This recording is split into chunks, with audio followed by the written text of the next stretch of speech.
नोएडा में एक बार फिर से कुत्ते को लेकर दो पक्षों में विवाद देखने को मिला। ग्रेटर नोएडा वेस्ट की इको विलेज सोसाइटी का यह मामला है। कुत्ते को मास्क लगाने को लेकर यह विवाद हुआ, जिसके बाद में कुत्ता मालकिन ने युवक को थप्पड़ जड़ दिया। वीडियो सोशल मीडिया पर काफी वायरल हुआ। मामले की शिकायत बिसरख थाना पुलिस से की गई है।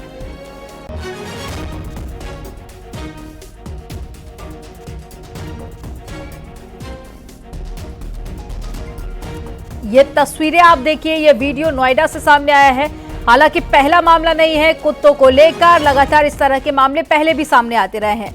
और साथ ही हिमांशु शुक्ला फोन लाइन पर जुड़ गए हैं संवाददाता। हिमांशु, लगातार कुत्तों को लेकर विवाद के मामले सामने आ रहे हैं, कई बार कुत्तों के काटने के मामले सामने आ रहे हैं, लेकिन सबसे बड़ा सवाल ये कि आखिर कब इस तरह की वारदातें थमेगी, कब इस तरह की घटना पर ब्रेक लगेगा?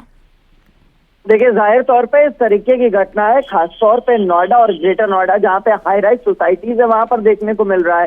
इसके अलावा आपको बता दें, डॉग पॉलिसी भी बनाई गई है, फीडिंग स्पॉट भी निर्धारित है, लेकिन उसके बावजूद कुछ लोग जो है नियमों को ताकते उसका विरोध किया जाता है। तो इस तरीके की घटनाएं, मारपीट, लड़ाई झगड़ा, गाली गलौज, ये सब देखने को मिलता है। और जो ताजा मामला सामने आया है वो ग्रेटर नोएडा के इको विलेज का है और यहाँ पर ऐसे ही कुछ हुआ। देखिए, नियम के मुताबिक अगर घर से बाहर आप अपने पालतू जानवर को लेकर निकलते हैं तो आपको मजल मास्क लगाना जरूरी है, लेकिन लोग ऐसा बिल्कुल भी नहीं करते हैं। उनको लगता है उनका पेट बहुत ही सेफ है, सुरक्षित है और किसी को काटेगा नहीं, और फिर घटनाएं होती हैं। और इसी मजल मास्क को लेकर जब एक रेजिडेंट ने विरोध किया तो पति पत्नी उस पर टूट पड़े, लड़ाई झगड़ा किया, मारपीट की और थप्पड़ मारते हुए फोन कैमरे में कैद हुए हैं। और अब जो रेजिडेंट्स हैं उनका भी गुस्सा है, क्योंकि लगातार पूर्व में इन लोगों को समझाया बुझाया गया, लेकिन उसके बावजूद इस तरीके की हरकत सामने देखने को मिली और अब थाने स्तर पर शिकायत की है। पुलिस ने कहा है जांच करके कार्रवाई करेंगे। जी, तो पुलिस के द्वारा जांच कर कार्रवाई करने की बात यहां पर कही गई है। जानकारी साझा करने के लिए बहुत शुक्रिया हिमांशु आपका।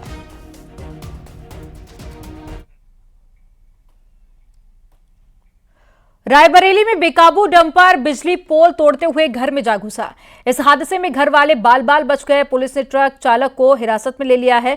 खीरो थाना क्षेत्र के शिवपुरी हुसैनाबाद की ये पूरी घटना है।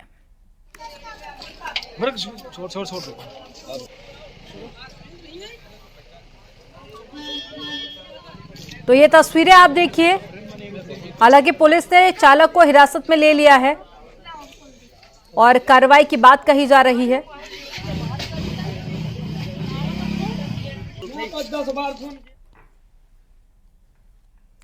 मथुरा में कोहरे के चलते यमुना एक्सप्रेसवे पर भीषण सड़क हादसा हो गया। यहां पर दो बस आपस में टकरा गए। इस हादसे में दोनों बसों में सवार 40 लोग घायल हो गए हैं। 31 घायलों को जिला अस्पताल में भर्ती कराया गया, जबकि 9 घायलों को विभिन्न अस्पतालों में भर्ती कराया गया है। एक बस धौलपुर से नोएडा तो वहीं दूसरी बस इटावा से नोएडा जा रही थी और आगरा से नोएडा जाने वाले रास्ते पर देर रात यह हादसा हुआ है और 31 लोगों के घायल होने की जानकारी मिली है। घायलों को अस्पताल में भर्ती कराया गया है।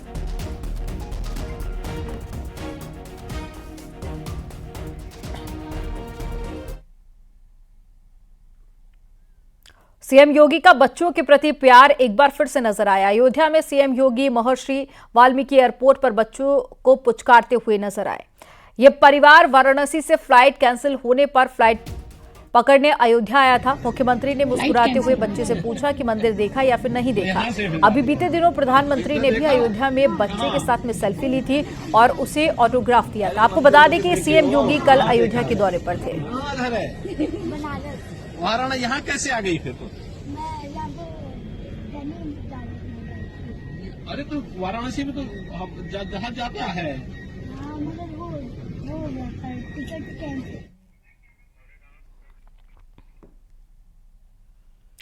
आज मकर संक्रांति है। इस मौके पर सीएम योगी ने गोरखपुर के गोरक्षनाथ मंदिर में खिचड़ी चढ़ाई। तड़के 3 बजे से पीठाधीश्वर महंत योगी आदित्यनाथ का पूजा पाठ शुरू हुआ और उन्होंने सबसे पहले खिचड़ी चढ़ाई। उसके बाद में नेपाल राजघराने से आई खिचड़ी चढ़ाई गई और फिर आम श्रद्धालु ने खिचड़ी चढ़ाना शुरू किया। लाखों की संख्या में श्रद्धालु भगवान गोरखनाथ को खिचड़ी अर्पित कर रहे हैं। आपको बता दें कि भगवान गोरखनाथ को न सिर्फ पूर्वांचल बल्कि बिहार और नेपाल के साथ साथ देश के कोने कोने से लोग खिचड़ी चढ़ाने के लिए मकर संक्रांति पर विशेष तौर पर पहुंचते हैं।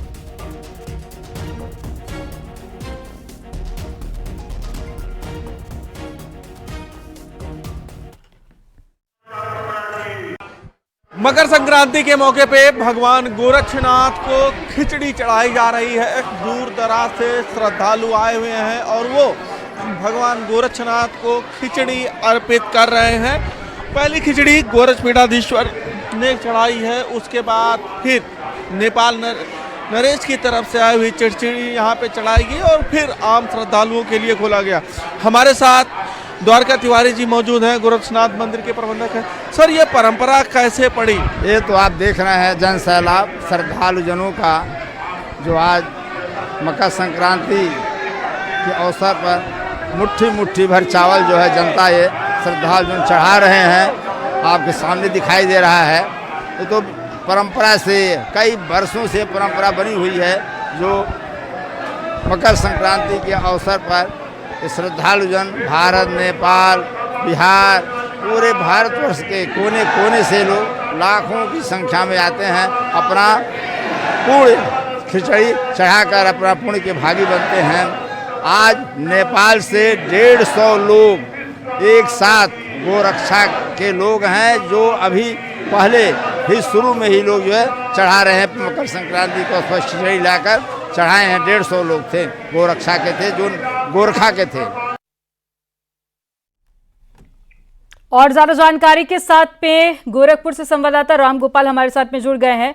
रामगोपाल, सुबह 3 बजे से पूजा अर्चना शुरू हो जाती है। सबसे पहले गोरक्षपीठाधीश्वर खिचड़ी चढ़ाते हैं, उसके बाद में नेपाल से लाई गई खिचड़ी चढ़ाई जाती है, उसके बाद में आम लोग भी जो पहुंचते हैं वो खिचड़ी चढ़ाना शुरू करते हैं। ना सिर्फ पूर्वांचल बल्कि पूरे आसपास के जो राज्य हैं वहां से भी लोग पहुंचते हैं। अभी आप तस्वीरें दिखाइए, अभी किस तरह से लोग श्रद्धालु पहुंच रहे हैं खिचड़ी चढ़ाने के लिए, और साथ ही क्या कुछ इंतजाम प्रशासन की तरफ से किए गए हैं, क्योंकि आज का दिन बेहद खास है और दूर दूर से श्रद्धालु पहुंचेंगे गोरखनाथ।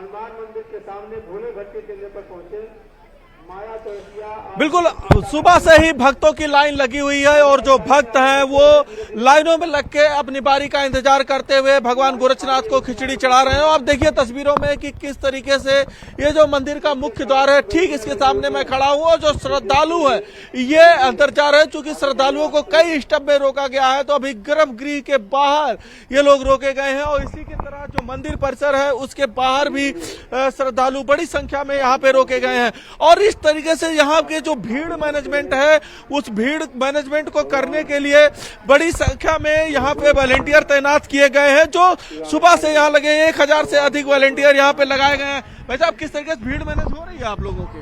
भीड़ लाइन से एकदम सिस्टम से यहाँ भीड़ को मैनेज किया जा रहा है और यहाँ की व्यवस्था एकदम सर्वोत्तम मानी जाती है। सर्वोत्तम व्यवस्था के तहत आप लोग बिल्कुल सर्वोत्तम व्यवस्था के साथ लगे हुए हैं। तो रात भर आप लोग यहीं खड़े रहे भीड़ मैनेजमेंट के लिए? जी बिल्कुल जी। तो ये देखिए, और किस तरीके से मंदिर के बाहर, बिल्कुल देखिए यहाँ पर लंबी लंबी कतारों में लोग इंतजार कर रहे हैं और अपनी बारी का, ताकि वो भी मंदिर में दर्शन कर सके और साथ ही खिचड़ी चढ़ाकर इस पर्व को मना सके। जानकारी साझा करने के लिए बहुत शुक्रिया आपका।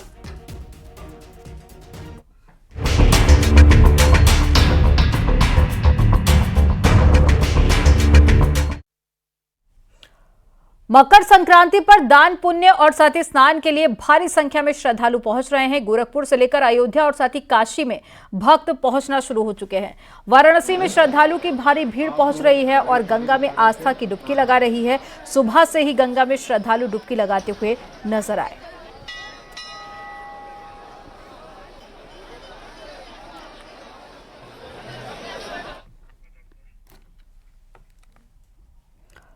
प्रयागराज में मकर संक्रांति से माघ मेले की शुरुआत हो गई है। माघ मेला 768 हेक्टेयर में 6 सेक्टर में बसाया गया और इस बार माघ मेले में पहली बार 6 पंटून ब्रिज बनाए गए हैं और पहली बार आर्टिफिशियल इंटेलिजेंस का इस्तेमाल भी किया जा रहा है। माघ को पूरी तरह से प्लास्टिक फ्री घोषित किया गया है।